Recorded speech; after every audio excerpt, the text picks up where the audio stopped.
Olá e bem-vindos. Hoje a gente vai mergulhar numa pergunta que, olha, muita gente já se fez. Como é que a Bíblia virou a Bíblia? É uma ótima pergunta. Quem decidiu, sabe, esse livro entra, esse que fica de fora? Recebemos um material excelente sobre a formação do que os especialistas chamam de cânone da Escritura. Exato.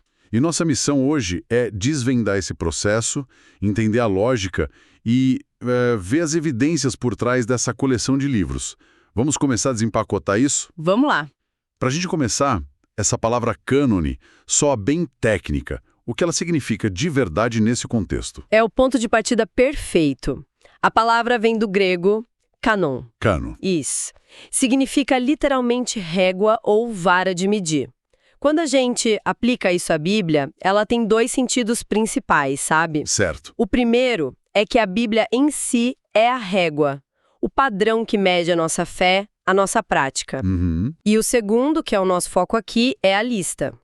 A lista correta, definitiva dos livros que são considerados inspirados. Então não é só um índice, é um padrão de autoridade. Entendi. Uma régua. Bom, vamos então para o Antigo Testamento.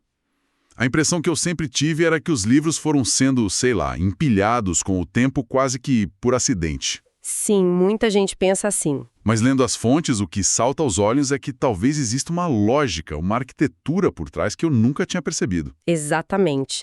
Essa ideia de um processo meio aleatório vem de uma teoria mais antiga, que hoje está bem contestada. Qual teoria? A de que tudo foi decidido num grande concílio judaico, o Sínodo de Jâmia, lá pelo ano 90 depois de Cristo. A ideia era que um grupo de rabinos bateu o martelo e fechou a lista. Ah, faz sentido. É uma resposta fácil, né? Uma reunião, uma decisão, pronto. Pois é, mas o que a pesquisa mais recente mostra é que a realidade foi muito mais orgânica. As discussões que aconteceram em Jâmia sobre livros como o Eclesiastes ou Esther Sei. não eram para decidir se eles entravam ou não. Eram debates sobre interpretação. Coisa que acontecia com muitos outros livros já aceitos, inclusive os de Moisés. A verdade é que o cânone já estava basicamente estabelecido muito antes. E aqui é que a coisa fica fascinante para mim. Se não foi um comitê, qual era a lógica? Porque a organização parece ter uma intenção muito clara. E tem mesmo. É uma estrutura muito artística, que está registrada no Talmud. A Bíblia hebraica é dividida em 3 grandes partes. A primeira é a lei, a Torá. Gênesis a Deuteronômio. Isso, os 5 primeiros. Eles formam uma única e grande narrativa, da criação do mundo até a morte de Moisés. Uma história contínua. Certo, essa parte é cronológica. E as outras? A segunda são os profetas, ou Neviim, e ela também é dividida de forma inteligente. Primeiro vem os livros que contam a história: Josué, Juízes, Samuel e Reis. Que é basicamente a história de Israel como nação, né? Da conquista da terra até a tragédia do exílio. Perfeito. E depois dessa narrativa histórica, vêm os livros de oráculos, as mensagens dos próprios profetas, Jeremias, Ezequiel, Isaías e os 12 profetas menores. Aham. E até a ordem deles tem lógica. Eles estão organizados do maior para o menor. Nada é por acaso. Então, peraí. O que as fontes estão dizendo é que a ordem dos livros não é só um arquivo. É quase como uma playlist com uma curadoria literária? É uma ótima analogia, é exatamente isso. E a terceira seção, os escritos, ou Ketuvim, confirma. Como? Ela começa com poesia e sabedoria, Salmos, Jó, Provérbios, e termina com outra parte de narrativa que cobre o exílio e o retorno, com Daniel, Esther, Esdras, Neemias e, por último, Crônicas. E por que Crônicas, por último, é importante? Porque o livro de Reis termina com o povo no exílio, em desgraça. Já o livro de Crônicas, o último da Bíblia hebraica, termina com a esperança do retorno, a reconstrução do templo.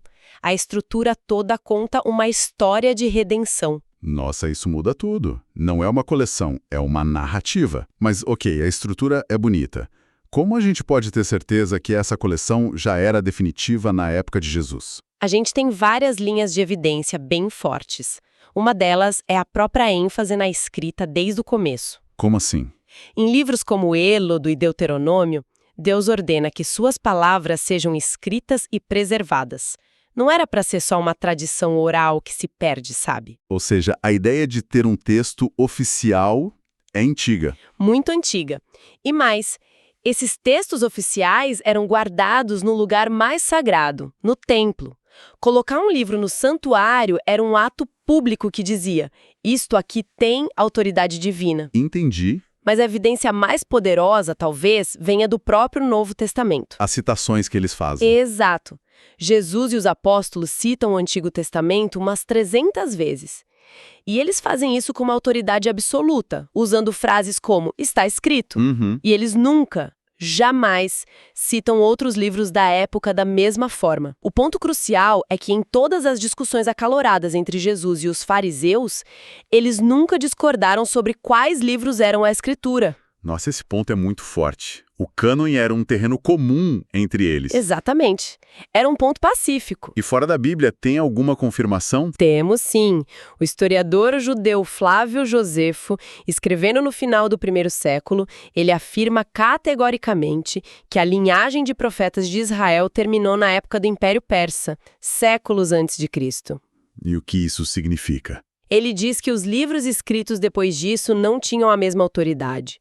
Isso mostra um senso muito claro de que o cânone já era uma coleção fechada e estabelecida há muito tempo. Essa base no Antigo Testamento é sólida. Mas isso cria uma nova pergunta.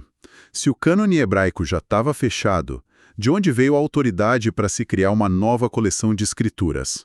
Como o Novo Testamento começou a existir? A resposta está na promessa de uma nova aliança que já existia no Antigo Testamento.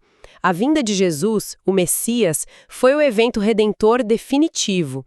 E assim como no passado, esse ato de Deus foi acompanhado de revelação escrita. Certo. Jesus comissionou os apóstolos para serem seus porta-vozes oficiais. A autoridade deles não vinha deles mesmos, vinha de Cristo.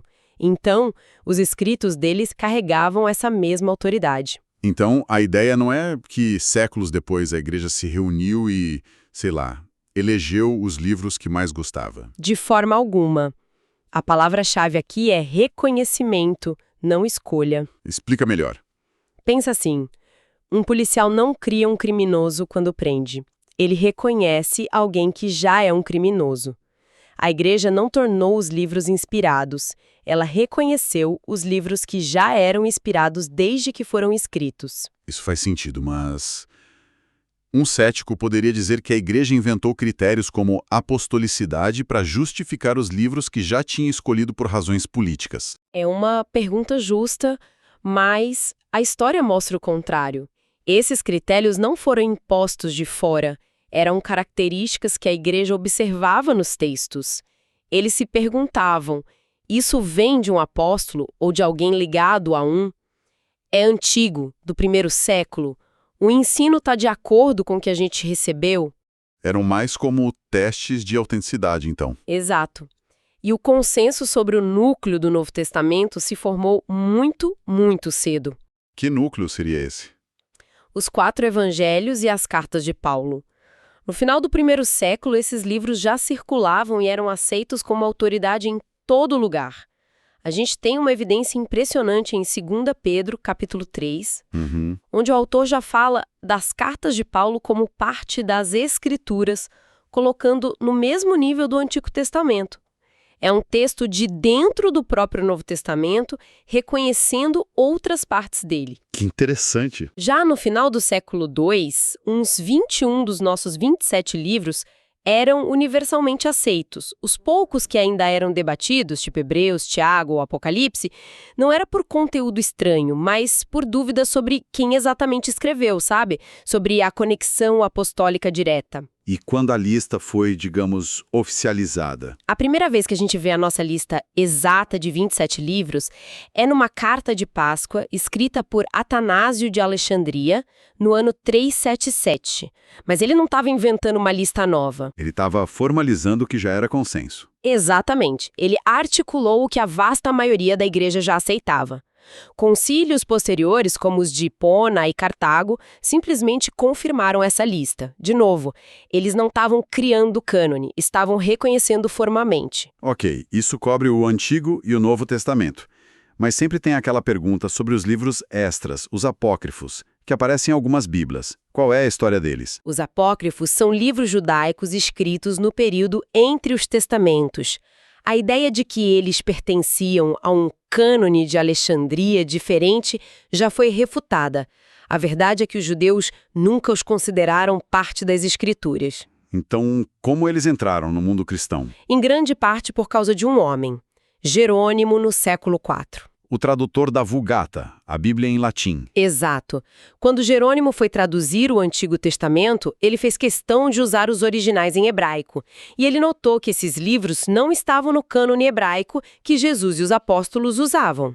E o que ele fez? Foi ele que os chamou de apócrifos, que significa escondidos. Ele os incluiu na Vulgata, mas fez questão de escrever prefácios alertando: leiam para edificação, mas não usem para estabelecer doutrina. Ele fez uma distinção muito clara. Se Jerônimo fez esse alerta, por que eles acabaram sendo oficialmente incluídos em algumas tradições? Essa decisão veio muito mais tarde. Foi só no século XVI, no Concílio de Trento, que a Igreja Católica Romana declarou que os apócrifos eram canônicos, no mesmo nível dos outros livros. O contexto histórico aqui é fundamental. A Reforma Protestante. Exatamente. Em grande parte foi uma reação à Reforma. Os reformadores, como Lutero, voltaram ao princípio de Jerônimo, insistindo só nos 39 livros do cânone hebraico. E a questão é que alguns dos apócrifos tinham passagens que davam suporte a doutrinas que os reformadores questionavam. Pode dar um exemplo? Claro. O livro de 2 Macabeus, por exemplo, tem uma passagem que pode ser usada para apoiar a oração pelos mortos e a doutrina do purgatório. Outro livro, Tobias, sugere que dar esmolas pode expiar pecados. Entendi. E segundo a análise das fontes, essas ideias não só não aparecem no resto da Bíblia, como entram em conflito com a teologia da salvação pela graça. Então, ao canonizar esses livros, Trent estava também reforçando suas posições doutrinárias contra a dos reformadores. Então, o que a gente pode concluir de toda essa análise?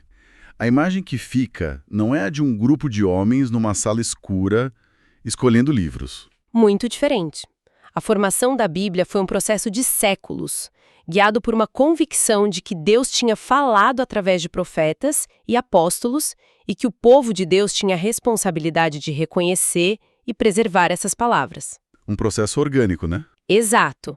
Revela um consenso notável que cresceu na vida da comunidade, tanto para o Antigo quanto para o Novo Testamento. Que não é aleatória.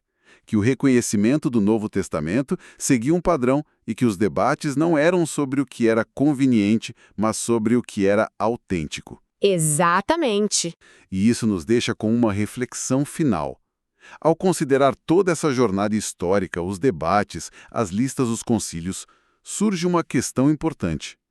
Como é que a compreensão desse processo humano histórico de reconhecimento do cânone influencia a maneira como se lê e se aplica a autoridade desses escritos hoje em dia? Uma ótima questão para se pensar. Este material faz parte da série Diálogos de Sábado.